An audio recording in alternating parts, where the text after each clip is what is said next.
Okay, so last time we talked about the demonic possession. Um, so you guys know about that demonic possess? No, You heard about that? I don't know. Never heard of that. Um, can you explain to them what is? Um, it was just talking about how, in Buddhism, there are demons, like spirits from like the lower realms. And some various people believe in some circumstances that they, similar to in other beliefs, they can get into like attach themselves to a person and hassle a person, interfere with their life. It's not happen frequently, right? Just once in a while for the people, right? But you don't hear much, right? I mean, depends on how many horror films you watch. Yeah. I'd say it is a very rare thing Yeah. to be like completely attached to a demon, but I mean, I think any time that we have like a negative emotion, it's kind of like we connect to the demon realm, like a hell realm. If you're angry, almost. Hi. Yeah, you're welcome to stay back. Yeah, please. What's your name? Vernia. The first time you here, right? How you hear? Or is it online? Driving past. Oh, really? Yeah. How was meditation? It was excellent. Yeah. Yeah. Yeah, Oh, like you drove by and literally. but how could you know they comes? Someone. The website. Oh, website. Okay. Yeah, we meet every Friday. Yeah, I guess. Yeah, after meditation, we have discussion. That, Yeah. that perspective and apply it to things that we see. You live nearby here? Yeah. Where's that? Southern Parkway and Bluegrass Avenue. Oh, okay, not too Right. far. Yeah, that road is good, about 5-10 minutes. The assurance. Yeah, what we call, yeah, the assurance, that's the name of them. That's the powerful wind is called Ashura, but there's also like weaker winds called like Rakshas. Yeah, okay. Miss Kirsten wanted to start with 4 RAM, please. Can you see too small? The fourth realm is that the restless spirits, pretas, who in previous lives were excessively attached to human life and are so reborn only with bodies of subtle matter. The most frequently mentioned is the hungry ghost, preta. Am I saying that right? Yeah. Who is not generous with family, friends, and especially when it came to supporting the Buddhist Sangha. Normally invisible, these pretas are born with large stomachs and very small throats, so they suffer with an extreme inability to satisfy their unrelenting thirst and hunger. Compassionate Buddhist lay people and monastics across the world set out food offering before they eat, and these are left outside their dwellings to feed any hungry ghosts residing nearby.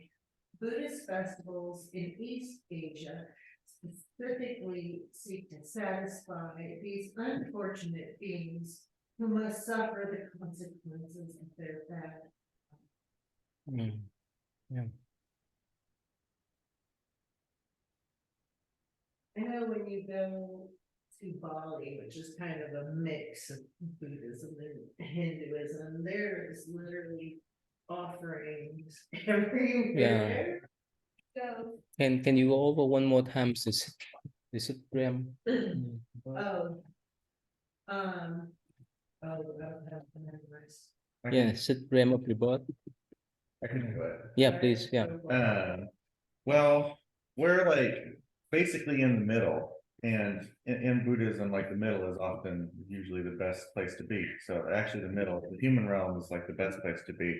But there are like heaven realms Right above here. us. Yeah, he's gonna bring up a map. Oh. There's like heaven realms above us where there's like Can you see? beings. Can you see it's too small? And then there's like lower ones, like there's the hungry ghost realm and the animal realm and the hell realm. Too small? Yeah, I guess I do. Can you see? I thought you probably would. I was, yeah, I mean. No, I don't think I could definitely get rid of it. There you go. Yeah. It's better. Yeah, go ahead, please. Explain to them. Oh, well, it's like a cycle of rebirth, and that's what the Buddhism tries to help us escape is the cycle, because just like in our regular lives, like sometimes things are better and sometimes things are worse. Like the same kind of logic applies to the afterlife, where depending on your karma, that's like the consequences of your actions. You can have a rebirth that's in a nicer place, or in a lower place. But even the nicer places, we're not necessarily trying to go to in Buddhism, because even the nicer places that aren't nirvana are temporary. Um, it's always everything but nirvana is temporary. So even if you go to like a heaven realm because you do a lot of good things, unless you become enlightened, you'll eventually go back down to the human realm or somewhere else. But This one, fortunately, You have to be in the human realm to become become. enlightened. Yeah, exactly. Mm. And fortunately, the good part of that is if you're in a hell realm because you had really bad karma, like eventually you'll use up your bad karma and be reborn somewhere like the human realm or somewhere, try things again. But yeah, the ultimate goal is to escape the whole cycle. Yeah, so one more time right here, right? This one, the heaven realms. So there's many levels of heaven. Right, let me type one more time for you to see. So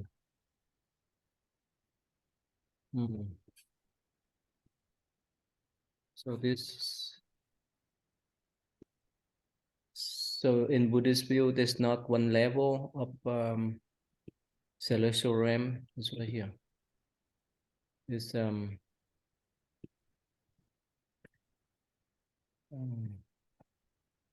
where the book is. Yeah. Okay. Anyway, so can you see this now? So this is hot hell, cold hell down here, and human realm live around this ring, and from here up, this is heaven realm. The higher they are, the longer lifespan they have. They may live up here. They may live up to trillion and trillion of years. For us, 80, 100, we think it's too long, but it's pretty short for them. It's like the fly, mosquito. We see them in the morning, at night they die. So the God, heavenly, celestial beings, they see our human realm, human lifespan like that. It's pretty short, but for them, it's pretty long. And depend upon their blessings. Okay, so that's just one. And go back here, and we talk about human realm here last time. Only when we born we have the chance to attain enlightenment, not on the God realm, on the celestial realm, because they enjoy everything, whichever thing they wish. Most of the time they have. Yeah, but when we talk about right here, this the realm of praise and conflict, that's been the Ashura that we started last time. And here today we talk about the realm of hungry ghost here. Probably you may not know, right?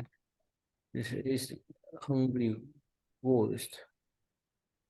Make many kind of ghosts, but this better is you see that here? They have small throat right here. You can see here. Yeah, small throat, and most time they, of course, they're invisible. We cannot see them unless we have second eyes, but they are around. So they have big belly and small throat because of stinginess in the past. So whichever thing they consume, they become a fire. So everyone of us has different karma.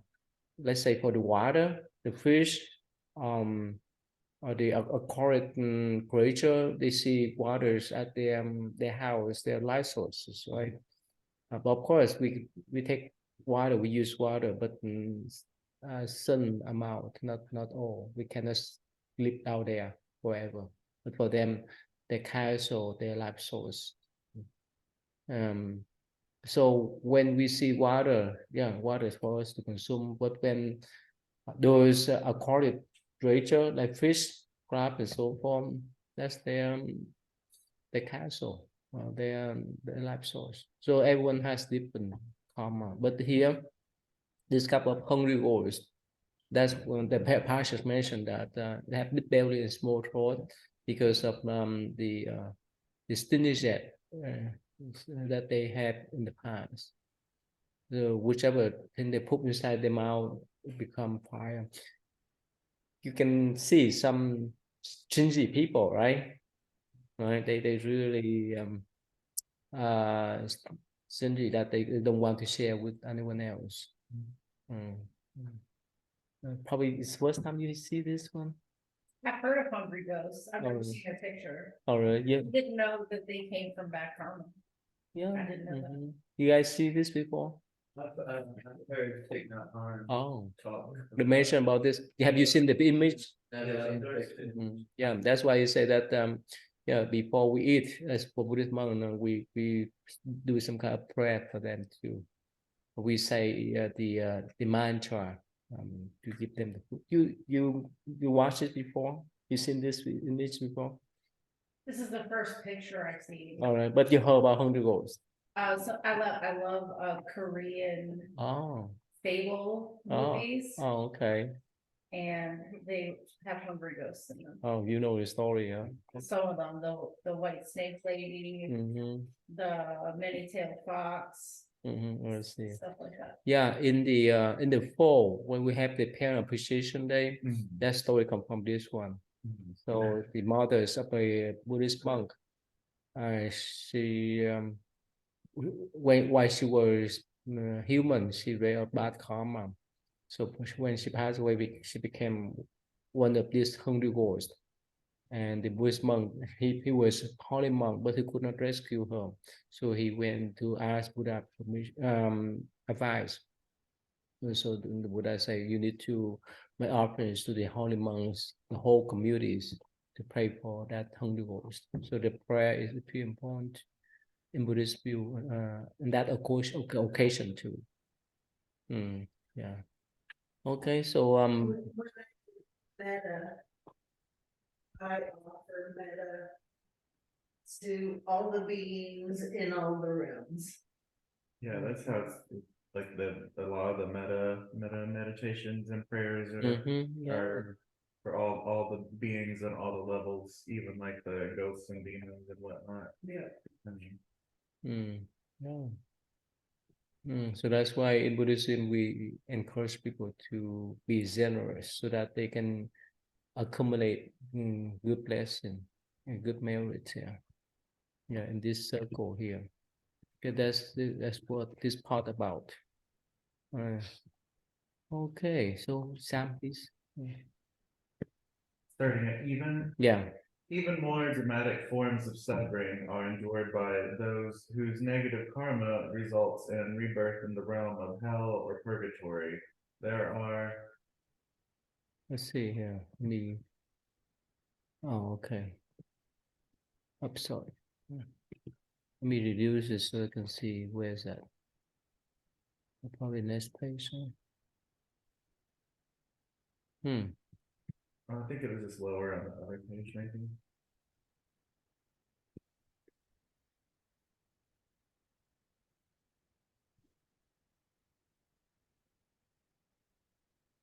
Oh, maybe it's at the bottom.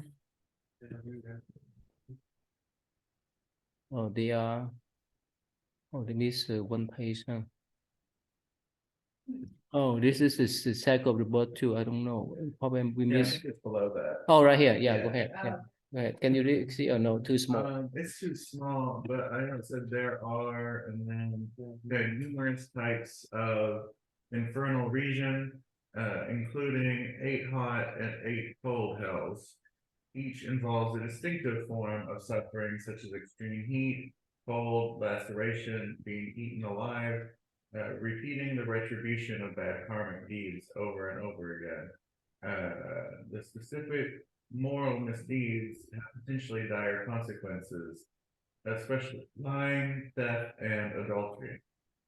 Buddhist teachers use the fear of hellish rebirths to inspire devotees to good moral behavior in their daily lives. Okay.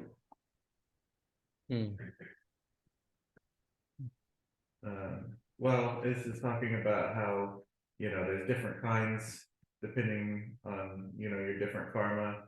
I've heard it described like the hot hells are like associated with like it's almost like if you have like a hot kind of anger, like a burning rage, you go to a hot hell. Whereas if you have like a cold, calculating kind of evil kind of hatred, that would go to a cold hell. Also, like it mentions, there's different karmic punishments for like different things you would do wrong. I don't know specific one really, except they would be like proportional to whatever you did or what harm it caused. In Buddhist view, killing parents, killing the father and the mothers is the most serious one. Oh yeah, you go. That went down the hell. Yeah, you go to the worst hell. It's called like the Vici or Vicio, and you go there if you kill your parents or kill a woman or try to kill a Buddha. But the parents more powerful. Yeah. So that's a serious one because they are the one who brought us here. Yeah, there's the one who raised us. Yeah, Anand, how you been, Anand? Yeah, xin chào thầy. I'm good. Thank you, thầy. Yeah. So of course, you look this way. So in all of the region, they talk about the heaven, the hell, right? We include, but all decide that we have all the realm, but we go over this kind of cycle of rebirth. That's why nothing is permanent. If someone live in the heaven for trillions of years, they will not live forever. They may one day go to different realm. So there's the realm of the hell. If they fall down there, they have to pay for their karma, and one day they may go up. So it's just up and down. It's nothing lasts forever. Yeah. Okay. So you know about this one, right? You know about the cycle of rebirth before? I didn't know Buddhists believe in hell. Yeah. I didn't know you could be reborn in hell. When we do bad karma, like we just mentioned, killing the parents, we lead us down there. And one day we may go up. They may stay there for 100,000 years. We don't know. But when they pay up their karma, they go up then. This is up and down. Like someone created crimes, right? Commit the crimes, and they may end up in jail, but one day they will be released. Unless they have a license, and it's different, but similar way. Yeah. Okay, so and Stephen, can you read next, please? And Stephen. Yeah. So before, that's why we encourage people to raise good karma instead of bad one. Yeah, go ahead, please, and Stephen. Rebirth in the animal realm is thought to be, in some instances, similar to rebirth in purgatory, because animals prey on one another, or driven solely by instinctual desires, and can only in rare instances generate good karma, as in a famous incident when a troop of monkeys is said to have offered a bowl of honey to the Buddha. The early texts regard some plants as having a primitive form of consciousness as well.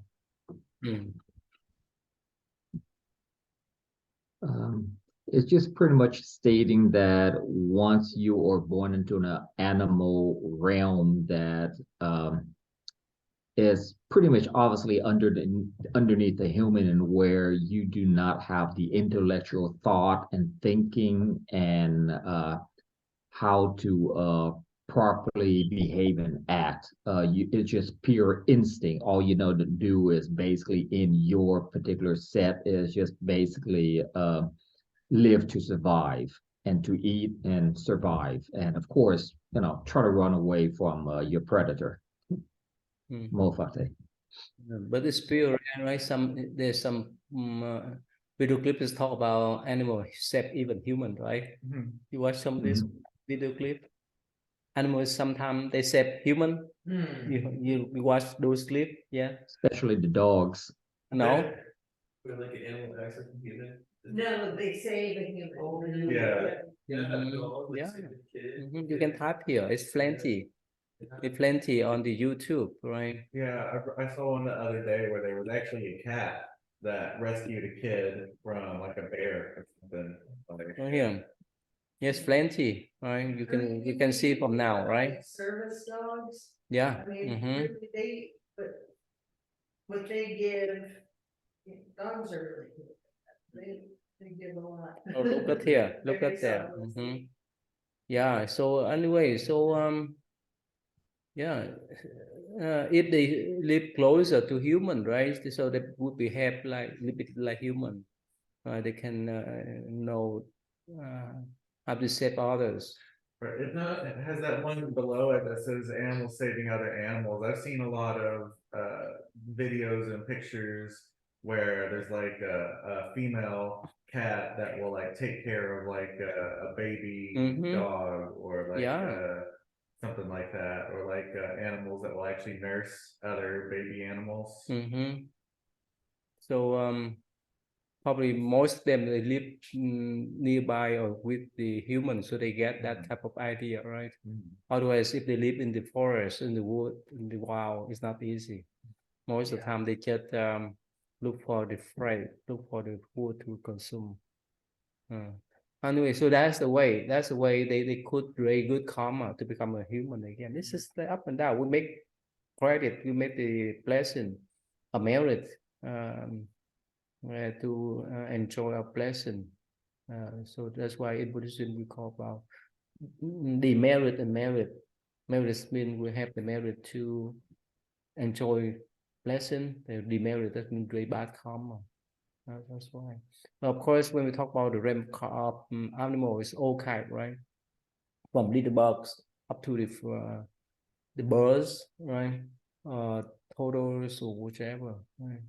They may live longer than us, but they're still animal. This is not easy. Not easy for them to understand much. Even two cats that live with you, right? Yeah. They're so blessed that they take care by you, right? Anyway, so let us move on then. Okay.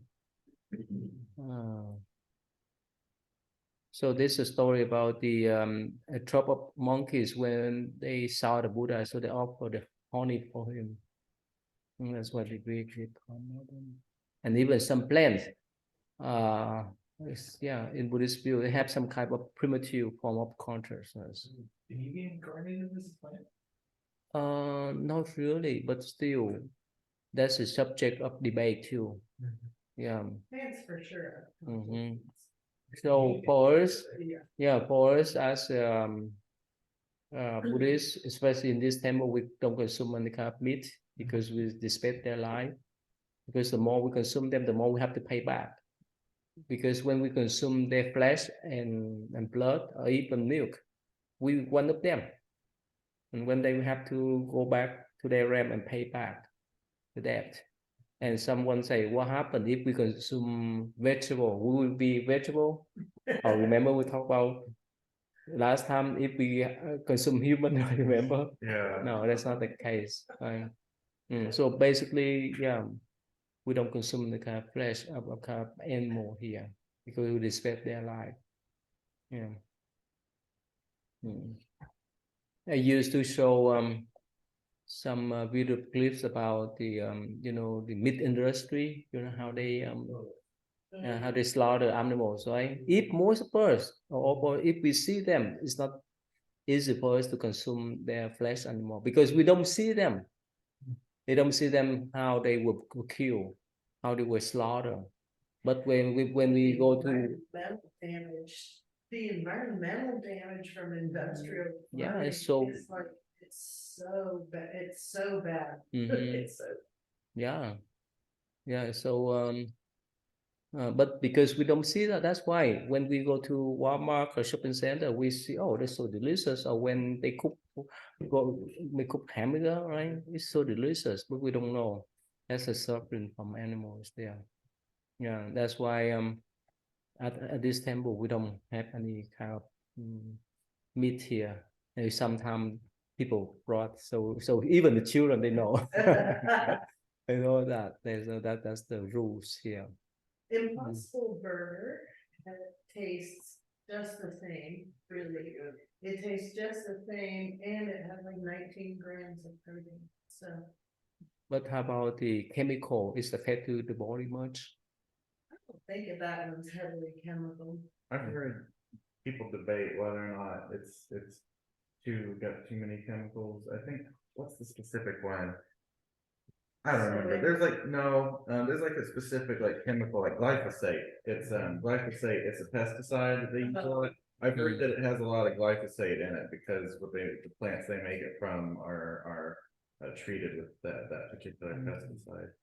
Well, I guess the land had it. Everything's a trade-off though. Everything's got pros and cons. Okay, so we take turn to read. You want to read or you want to speak? Yeah, please go ahead. Next one. Can you see a bigger? I can see, I just got new glasses, I'm getting used to They're it. cool. Yeah. Thank you. The Buddhist suffering and unsatisfactoriness. The Buddha's earliest and most enduring formulation of doctrine, the Four Noble Truths, diagnose the human condition and prescribe a treatment, the path towards nirvana. The biographies of the Buddha reveal that through his realizations of these truths, he reached enlightenment. The Four Noble Truths were the subject of the Buddha's first sermon and are discussed often in the earliest texts. Have you heard about this one before? What's about? Life is suffering, Mm-hmm. attachment is suffering. Lessening your attachment will help you. And Okay, I forgot the last one. that's okay. We can read this one. Okay. But here, when we talk about the word suffering, doesn't mean by in the pessimistic way explanation, right? It's like when you see the doctor when you have sickness or illness, so doctor point out, okay, we have stomachache, whichever. That's suffering. That's the physical suffering there that we could not handle those type of illnesses. That's why we see the doctor. But the doctor point out, okay, this is sickness. And the next one, the doctor will say, okay, because you eat some wrong food, that's why you have stomachache. The reason, the root of the suffering in Buddhist view, like you say, attachment. And later on, the Buddha provide the path. That's like the doctor prescribes the medicine for us to take. Yeah. Please continue.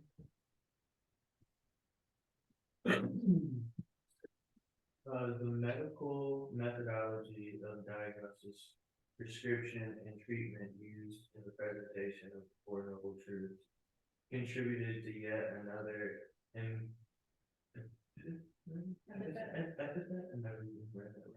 of the Buddha, the great physician. His medicine is the Dharma, and it is the Sangha. The monastic community that continues to administer this treatment and his acts. Yeah. So again, that's the general, right? This is general information. We can read. Yes. Yeah, please. Yeah. The first noble truth that all life entails suffering, Buddha alerts the Buddhist to the inevitable experience of mortal existence. Physical and mental disease, loss of loved ones, bodily degeneration in old age, and unescapable death. The reality of suffering was all too evident in the pre-modern world. The era in which the Buddha lived was one of warfare and disease, in which life expectancy was short, where roughly 1/2 of children died before the age of 5, and epidemic illnesses swept through settlements, killing large sections of the population. Yeah.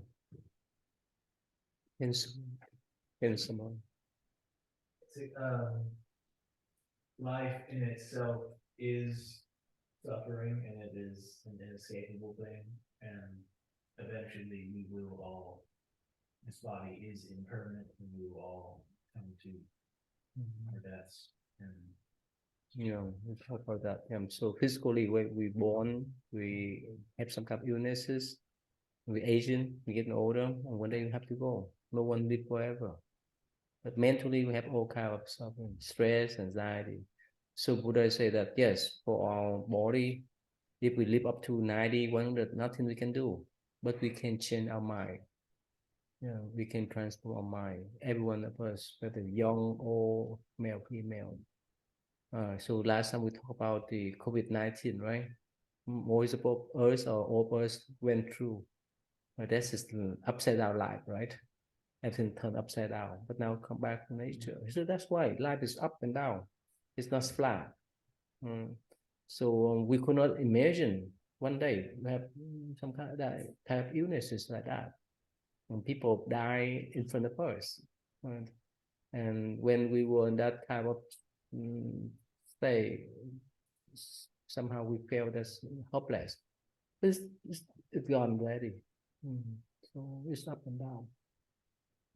Yeah, it's normal. So yeah, during Buddha time, yeah, it's a war, welfare, and this disease. Now we have long life, but still we cannot live forever. Here, please. Yes. Thank you. Wow, it's still long. Okay.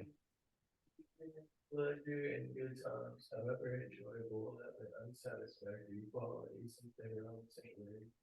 Humanity is trapped in the potentially endless cycle of some form, and must endure lifetime after lifetime of suffering and separation to Buddha. In all their forms, the intention of this truth is not to induce pessimism, but to correct improvements to a clear, lucid observation. Buddha asserts that spiritual maturity is not possible regeneration.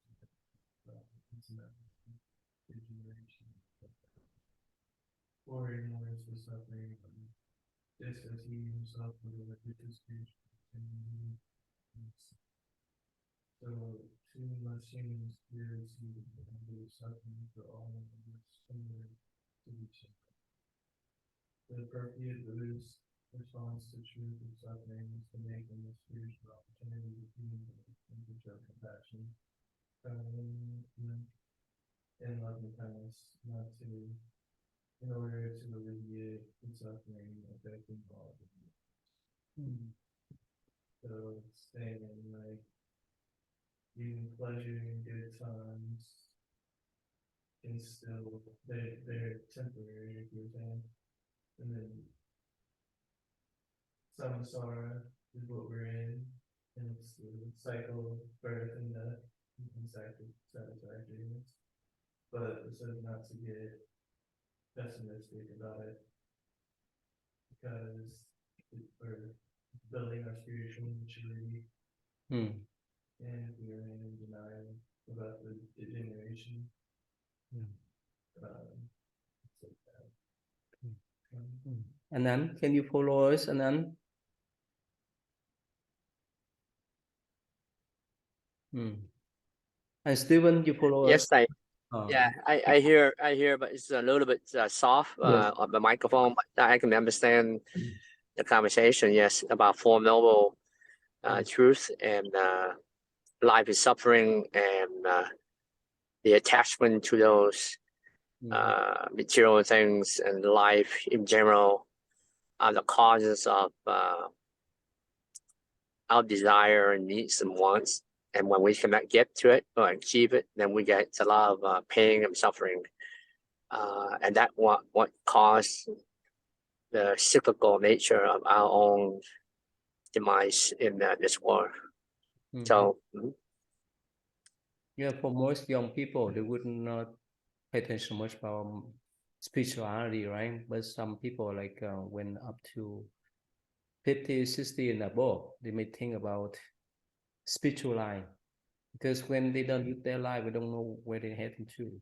But actually, it's better to have some kind of faith and belief to hang on, to hold on. Otherwise, if you visit people in the nursing home, right?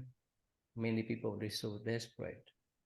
They wait for their relatives, the children, grandchildren to call them day by day and moment by moment, but they could, because their children, grandchildren, they have their own life. So if they don't pay attention much about spirituality, that's much sharp in them. They feel empty. There's no meaning there. They just sit there and wait for their times. So so what do you think? What do you think when you think about the spiritual life? What do you think? I think it's good to practice and to remind yourself of the impermanence, grasping, aversion, not pushing away bad thoughts. You have to deal with that, right? When did you think about this type of spiritual way, spiritual path to balance the material life? All the time. Definitely all the time now. But even when I was younger, much younger, when I first heard about Buddhism, it was my friend's dad was dying of cancer, and he got into it as he was dying. He wasn't even that old; he's like 50. But over the many years since, because I was a teenager then, over the many years since, I always kept coming back to Buddhism and learning more about it, because when I was a teenager, I stopped believing in Christianity, and I looked into a lot of different religions, and then I decided for a while to be like an atheist and not believe in anything for like a year or two, and that just made me super unhappy. So I kept coming back to spiritual ideas, and of all the different spiritual traditions, I kept finding that Buddhism had the most reliable, helpful information, which is why I eventually became officially a Buddhist. So when you think about, when you have a thought about spirituality, I mean, obviously, I think it's a very valuable thing if you look at the way I conduct my life. From whatever that says, from the outside looking in, from the inside looking out, I lead such a blessed, wonderful, happy, peaceful, productive life.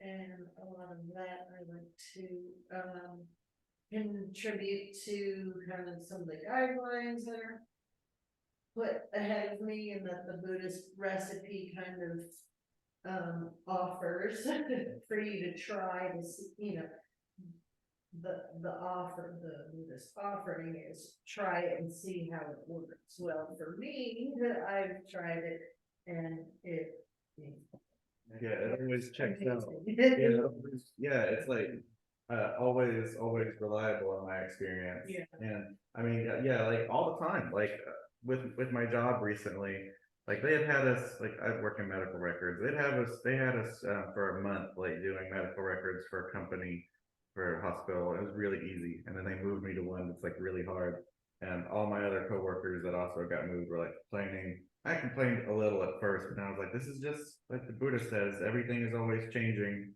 and you really only suffer whenever you're attached to the way things were. If you could just accept that things have changed and move on, you immediately start getting better.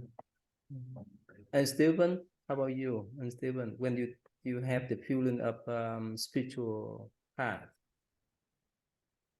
I would say in my mid to late 30s is when I thought a little bit more. And then as I start having a family of my own, that definitely, basically make me want to learn and understand a little bit more. And especially now that I'm taking these courses here online here, I'm just getting a better detailed understanding of why just life in general, like all we're discussing here, all the suffering in the world, what's going on, how come some people is always suffering and some people is always living a good life?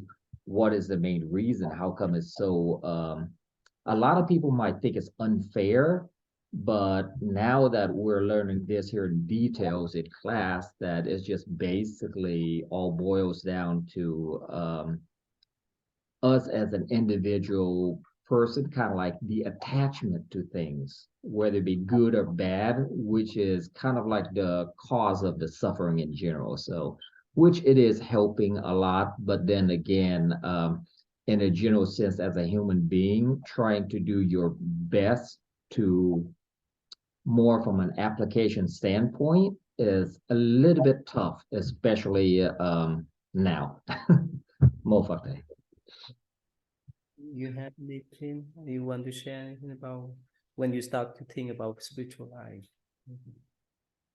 Oh. I think it's definitely important, not only for guiding yourself throughout life, but also for finding the community as well. The support, right? Yeah. And you can just get that unconditional support you shot at people who are into the exact same thing that you're into, and so you have the community and the ability to discuss what you're learning with everybody else and learn alongside everybody. It's great in that regard. Always keep this in mind from a super practical, scientific standpoint. You are the sum total of the 5 people you spend the most time with. So we start with prayer on Saturday. Yeah. You guys are pretty cool. Just think about spirituality before. Probably in my 30s. I was raised, you know what Pentecostal is? Same. Were you? Yeah. So it was really strict, and I was surrounded by hypocrites. So it made me cynical. And so then I was taking an Eastern religions class. Oh, well, in college? Yes. Where's that? Spalding. Oh, Spalding? Oh, you graduated from there? Yes. Oh, okay. I used to be a teacher. Oh, you were professor over there? You still? Not Spalding. I taught at JCPS. Oh, you still teaching now? No. Oh, okay. No. How long? How long have you been teaching? I taught for about 5 years. You enjoy it or? I enjoyed teaching. I didn't enjoy teaching administration. Okay. You know, no matter how high you jump, no matter how high your children jump, it's not high enough, and that's doesn't make anybody stressed out. Stressed out for you a lot. Okay, so how your spiritual life now? Blossoming. Just it was just a brief overview that you get. We covered Eastern religions, and it was the first time I read about Buddhism. I've heard of it, but it just made sense, you know. And just studying on those very basic introductory things that life is suffering, which is a lesson that I just keep learning at all times. That just really helped me out. So they don't provide any Buddhist course, right, over there? I'm teaching at IUS. I provide the Buddhist introduction to Buddhism over there. Oh, neat. Yeah, they didn't have it at that time. It was a Catholic university. I think they disassociated from the Catholic Church now. But they did have the Eastern religions class. You had to take because it was a religious school, you had to take 2 religious classes. I took that one and women in religion. Yeah. Thank you. And then what do you think? When did you think about spiritual life? And then well, most actively probably the last 6-7 years involved with Buddhism, but I've always been kind of gravitate toward Buddhism back when I was young. Went to college, but I'm college, I'm a Lutheran college, and I learned a lot about Christianity. But I always took like these, Buddhism classes, and at that time, during the early 20s and maybe 30s, I'm more of a theoretical books kind of individual or understanding Buddhism in terms of the text and so on, but not really deeply immersed into it, meaning practicing it. But now at this age of my life, where I'm 55 now, and I have family and so on, and when in life there are things, I look at it. Sometimes when it's good, life is good, I felt, wow, I must have a lot of good karma. But when I have there are things that happen to me for whatever reason in life, I felt very sad, and I often reflect back to Buddhism and think about, so my karma must have been really bad to have things happen to me in my life. So sometimes Buddhism, in a way, it motivates me to kind of move on and to accept and move on and to reflect. And I think the reflections or contemplations of what happened in life now for me is more of a deeper internalization of the real Buddhism practicing. Can I accepting it? Can I really accepting it? And sometimes I question myself. Sometimes I wish, like in the Christmas movie where the Scrooge, and I remember there was a scene where he was taken back in time.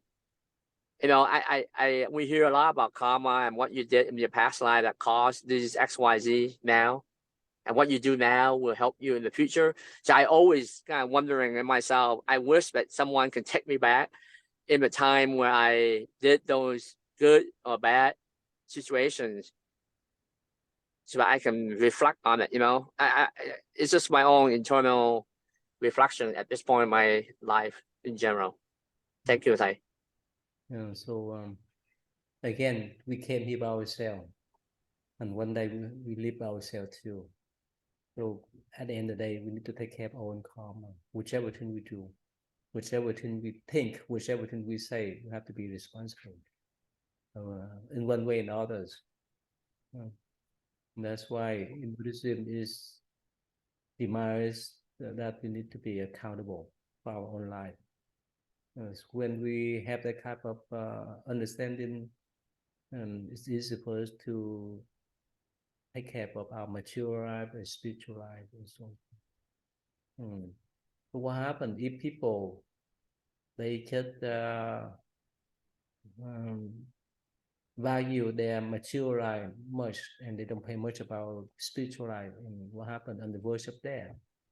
Or even not on the verge of death, but sometimes if they have some kind of accident or something happen to their body, or they lose all that wealth, or lose the wealth, like lose the stock market collapse and so forth, right? Some of them they commit suicide because they lost the hope, because they focus mainly on the material life. Well, of course, especially for you, you like people, you have to balance out the material because you still working to earn income to survive. Right, and meantime, take care of the spiritual life. So that's the Buddha has a specific teaching on noble love. On these like spiritual attainments, but your spiritual accomplishments, no matter what goes up and down in life, these attainments and these like certain stabilities of mind is something that's gonna propel your karma forward. In connection. So that's something you don't have to worry about being taken away from you. is accruing that well. So we need to put the question for ourselves: what purpose of life? Right, our purpose is to serve this body, to serve others or what. So as much we recognize that type of purpose, we can move forward. Otherwise, we will not know what we're doing.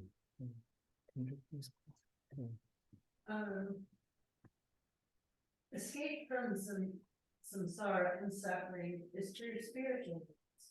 Unlike the Buddha, individuals grow tired of the pain and bondage of life's samsara. They are ready to seek liberation, beginning by taking refuge in the triple gem of the Buddha, the Dhamma, and the Sangha. The 7th century scholar Shantideva, in the Bodhicharya undertaking the path to enlightenment, vividly expresses the alternative to seeking a way out of samsara. Even one afraid of passing illness would not ignore the doctor's advice. How much more so one in the grip of 404 diseases, of which just one can wipe out all the people in India. I stand with exceeding care on an ordinary cliff. How much more so above a precipice of 1,000 leagues through great expanses of. So Shantideva is has written some very famous texts. The Way of the Bodhisattva. But that is, I thought it was mostly Vajrayana practices. And Mahayana obviously practices the Bodhisattva way. Just from my learning from Shantideva's text was through a Tibetan teacher. Anyways. Well, there's different ways to approach the Buddha's Dharma. I know you know this, but there's like the more down to earth, mundane, simple way, and then there's like the really like transcendent way. I think Shantideva leans more into the more transcendent way of talking about and teaching Buddhism. So this is a bit of a deep teaching. Yeah, I think he gets into some like tantric practices and some very but yeah, it's all about cultivating bodhicitta and serving others. So what do you think about here? This passage say individuals grow tired of pain and bondage apply. What do you think? Is it majority of people or majority of people would not pay attention on that? When they, let's say, when they encounter COVID-19, yeah, there's so much suffering, but when they're done, right? We don't need to pay attention anymore. Or it may come back, we don't know. So I don't know. I'd like to believe that the world is collectively waking up. It's waking up, right?